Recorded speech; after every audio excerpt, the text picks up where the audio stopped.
புகழ் கீதம் என்று பாடுவோம்.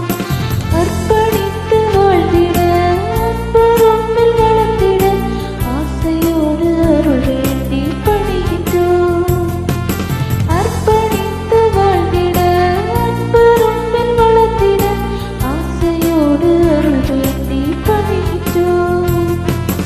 அர்ச்சனை மலராக ஆலயத்தில் வருகின்றோம். ஆனந்தமாய் புகழ் கீதம் என்று பாடுவோம்.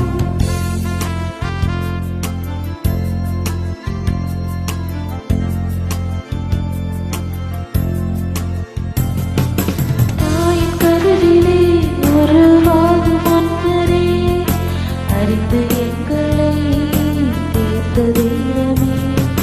பாவியாயினும் பச்சை பிள்ளையாயினும் அர்ச்சித்திருக்கின்றேன்